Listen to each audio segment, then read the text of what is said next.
வணக்கம். இன்றைக்கு நாம் ஒரு கதையின் மூலமாக தியானத்தை பற்றி தெரிந்து கொள்வோம். ஒரு ஊரில் ஒரு அரசன் இருந்தான். அவன் மந்திரி செய்த ஒரு தவறுக்காக அவனுக்கு மரண தண்டனை விதிக்கின்றான். தண்டனை நிறைவேற்றும் நேரம் மாலை 6 மணி என்று நிர்ணயித்தான். அந்த தண்டனைக்கு இன்னும் 2-3 மணி நேரம் இருக்கையில் மந்திரி சந்தோஷமாக அமர்ந்து தன் வேலையில் ஈடுபாட்டுடன் காணப்பட்டார். மறைமுகமாக நின்று மந்திரியின் மனநிலையை அறிந்த அரசன், இவன் இன்னும் சில மணி நேரத்தில் இறக்கப் போகின்றான், ஆனால் இவ்வளவு அமைதியாக இருக்கிறானே என்று யோசிக்கிறார். அதனால் அவர் மந்திரியை அழைத்து கேட்கின்றார், மரணம் உன்னை எதிர்பார்த்து காத்திருக்கிறது. இன்னும் சில மணி நேரத்தில் நீ இறக்கப் போகிறாய். அப்படி இருக்க நீ எப்படி இவ்வளவு சந்தோஷமாக இருக்கிறாய் என்றார். அதற்கு மந்திரி சிரித்துக் கொண்டே சொன்னார், அரசே, மரணம் இன்னும் 2-3 மணி நேரம் கழித்துதான் வரும். அதற்காக நான் இப்போதே ஏன் சாக வேண்டும் என்றார். என்னிடம் இருக்கும் இந்த 2-3 மணி நேரமாவது நான் அமைதியாகவும் சந்தோஷமாகவும் கழிக்கலாமே என்றார். மந்திரியின் வார்த்தைகளை கேட்ட அரசன் தன் முடிவை மாற்றி, எவன் வாழ தெரிந்தவனோ அவனை நான் மரணத்துக்கு உட்படுத்த விரும்பவில்லை என்று விடுதலைக்கு செய்கிறார்.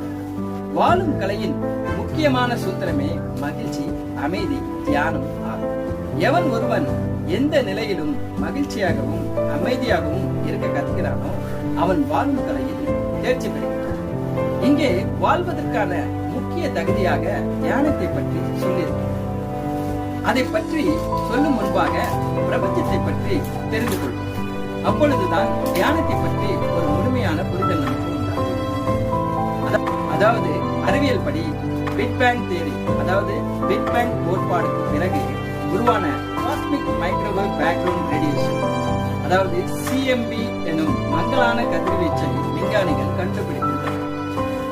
அதை ஆய்வு செய்த போது ஆரம்ப காலத்தில் பிரபஞ்சம் மிகவும் சூடாக இருந்த போது அதில் அதிர்வுகள், அதாவது வைப்ரேஷன், ஒளி போல அலைகள் இருந்தது தெரிய வந்தது. அந்த அதிர்வுகள் தான் பின்னர் விண்மீன்கள், ஆகாய கூட்டங்கள் எப்படி உருவாக வேண்டும் என்று தீர்மானித்தது என்று விஞ்ஞானிகள் நம்புகின்றனர். அதனால் ஆன்மீகம் சொல்வது என்னவென்றால் அதிர்விலிருந்து பிரபஞ்சம் உருவானது என்று, அறிவியல் சொல்வது என்னவென்றால் ஆரம்பத்தில் அலைகள், அதாவது வைப்ரேஷன் இருந்தது என்று.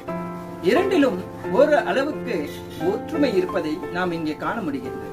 இப்பொழுது பென்டோ என்ற விஞ்ஞானி தியானத்தை பற்றி என்ன சொல்லி இருக்கிறார் என்பதை இங்கே பார்ப்போம். உங்களுடைய நரம்பு மண்டலம் தான், அதாவது நம்மளுடைய நர்வஸ் சிஸ்டம், இந்த உடல் உலகமும் உடலுக்கு அப்பாற்பட்ட உலகங்களுக்கும் இடையே பாலமாக உள்ளது. தியானம் செய்தால் இந்த அமைப்பு பிரபஞ்ச அதிர்வுகளுடன் ஒத்திசைவாகும் என்கின்றார் அவர்.